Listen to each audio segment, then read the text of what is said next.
ask you, first and foremost, Coach, congratulations on your victory. You guys did a hell of a job. Being in camp, getting the chance to see you guys in camp, and I told you how impressed I was, and it felt like Earl had a huge chip on his shoulder, and it just felt so different about him. You told me before the fight he was going to have a spectacular performance, and he did just that. Do you feel that this is the best victory as far as you being his head coach, going overseas, winning the idea, defeating Sean Porter, getting that WBC title, now defeating Ugas for the WBA? How satisfying is it for you as a coach? And would you say it's your, are you impressed most by this victory than any of the other ones? What's funny, like with the boxing thing, was like, it's not so satisfying. I think that just happy we got what we came out to get. So really, I'm more relieved than anything. I feel accomplished. But at the same time, I don't think about the other aspect. I just think that you want the guy to do great, you want the guy to do better. He did well. I mean, because it doesn't matter, like if I won trainer of the year, my guys look horrible. They look subpar. I mean, look, the guy who they gave trainer of the year to, the year I was supposed to get it, the last time, the guy from Ring Magazine told me that Teofimo's win was more significant than mine. My two. Bringing L back from the car accident, and Jamel, they had 4 fights that year. And he said that one win was better than my fight. So what happened? His next fight he lost. Then the guy that beat him lost. So it's like, that's the game, man. You can't. My life is all about being consistent. It ain't about, you get a flash. No, I want to be consistent. Derrick, is Charlo the guy who can make all the adjustments and not Castano? Like Castano can only fight. I think Castano's a good fighter, man. He's a great fighter. I think that, but Jamel had to go out there and be the best version of himself. He cannot come out there, relax, do whatever. He got to be out there and do his thing. Derrick, I got to ask you being involved with 2 upcoming undisputed fights. We saw Canelo undisputed last year, along with Josh Taylor, and now not just the 2 fights you're involved in, but Devin Haney, he's fighting for undisputed as well. Do you think that this is what the sport needed to see? We heard Deontay Wilder preach all the time, one face, one name for each division. Do you think that it's helped the sport of boxing? I think that it probably, it'll help it, but I think it'll limit some of the fights because these guys who are number 1 got to wait till you got to fight, because every year you got to fight a mandatory and you got to fight, you get 1 fight to fight, right? So that's, by the time that WBA champ or whatever get his shot, that's 4 years. So it's like, it's kind of difficult at the same time. Because those guys, like say you be number 1 in WBC, that doesn't mean you don't get a mandatory to fight, because he gets to fight a mandatory, then he gets to fight a voluntary challenge. But we typically see them vacate, right? I mean, Canelo hasn't yet, but Terrence Crawford, when he undisputed, he moved up. Josh Taylor, he had 1 fight, and now he's moving up. He lost. Who's that?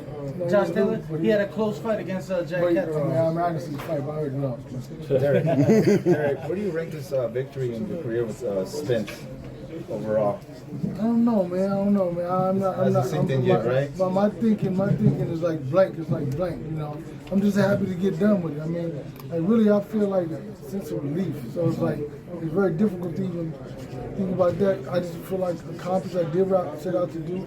It's not so much about me, but I was able to do what I told them I could do for them. Derrick, the game plan going into Ugas, did Earl execute it exactly how you know wanted? what? He came out and he did well. I mean, we knew he was going to try to time him, and we knew that. But it was like Ugas really. I think he really realized how difficult it was to time him.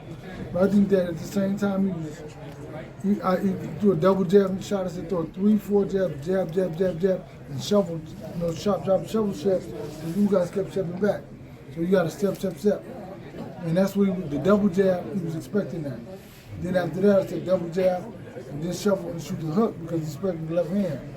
So when he started shooting the hook, he kind of started missing him, so I said, I shoot it to the shoulder.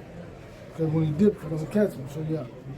Hey, Derrick, do you think the defense for Earl Spence was big in this fight coming up today? Because normally he gets a bad rap for not moving his head, but he did a lot of head movement and a lot of switching in his fight.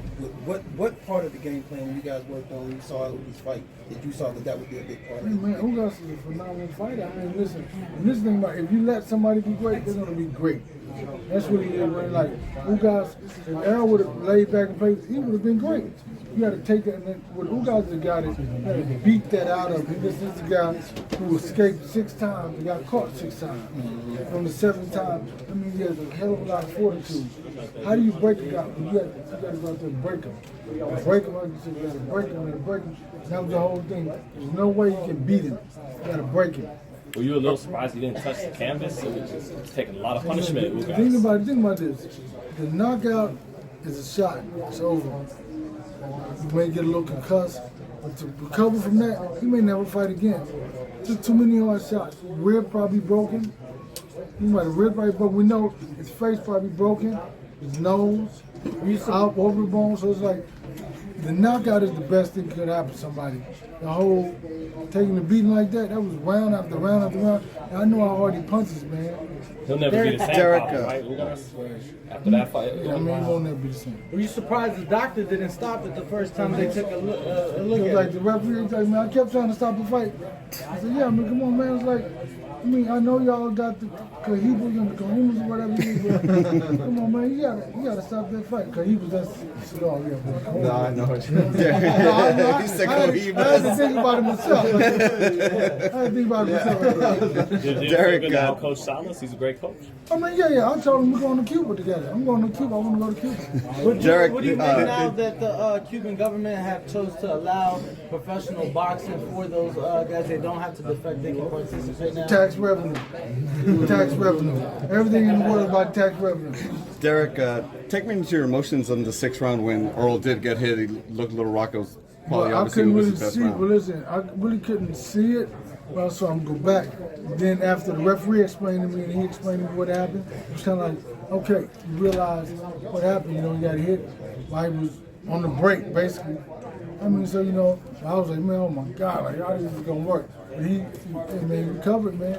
And they had to put the mouthpiece in. But he was like, I couldn't put the mouthpiece in right then, so I had to let him, you know, whatever. So when it was low in the action, that's when he put it in. And in that moment when he comes over to you to clean the mouthpiece, are you cognizant of maybe I gotta like listen, step man. a little slower on the step or Really, something? You know what I mean? I just Give him a little more time. A little bit, man. You got to think about it. You know, 'cause it's a game. Part of the game. Yeah, the game. Yeah. Yes, sir. Hey, coming into this fight, you know, there's a big crowd, hometown fight. Earl seemed to be a lot more relaxed than any other fight he's ever been in. What do you contribute that to? I think they're just happy to be here, man. I think that if you think about this, man, when you come out and see what you see or see what we saw, that's an emotional moment, man. Think about it, you see all these people out here came to see you fight. Hey, man, that's crazy. I mean, it's like they spent their hard-earned money. I mean, COVID. I mean, I'm sure everybody got COVID in his memory. You see, we can't, you know, there's some shit up in there. There's so many people in there, but you ain't, man. That's what it is, man. What do you think they come out, Derrick? Huh? What do you think it is about Earl that draws the people? Because they think they're gonna see that what they just saw. That's what that's what they want to see. That thing in particular, the way he fights, the way he breaks him down. He's a fighter. He's not trying to be pretty. You know, he's very technically sound. The jab, he stayed with the jab throughout the whole fight. His inside game was amazing. You know, you see fighters, they really don't have a good inside game. They throw a couple shots. Isn't his style kind of Texas? Like it manifests tech, like just straightforward, no bullshit. Just, Well, I'm from Texas. right. I'm teaching the style. So, that means, I don't think it's necessarily that. I think that when they have a strong defensive, they fight from a strong defensive perspective, you can go forward and backwards. You don't have to do, you don't have to do what somebody wants you to do because you have defense, you have whatever. That's it. All right, now check this out, guys. If you're looking to repair eczema scars, burns and bruises, dark spots and blemishes, then this right here is the perfect product for you guys. It's called LODKey Face and Body Oil. Athletes and top-ranking boxers, they're also using it after training to reduce swelling, inflammation, and to ease the pain. So get yours today. Go to LODKey.com, like them on Facebook, and follow them on Instagram. How has this changed your life, man? It's been good. It's been good. I feel younger. I look younger. Picking up the younger girls. I just can't scratch that, but it's been good. It's been good. I like the look. I like the feel. I feel more confident now. It was money well spent, should I say. Cool. Now, in terms of the response, what has been people said, like, as people being like, hey, you know, what do you have on your head, or things of that sort? The most response I get is like, yo, what barber you go to? How they get, you know, such a close shave with, you know, everything lined up so sharp and everything. And, you know, then I go into explaining to them the procedure of what I had done and everything. And they all was like, I would never known if you didn't point. Fellas, I've got some great news for you. If you've lost your hair or have a receding hairline, the time has come when you can finally get your hairline back through a process called scalp micropigmentation. So here's how it works. It's a hair tattoo that replicates the look of your hair follicles when you have fully shaved it down. So to get this hookup, make sure you follow and contact my man ScalpCarolinas on Instagram.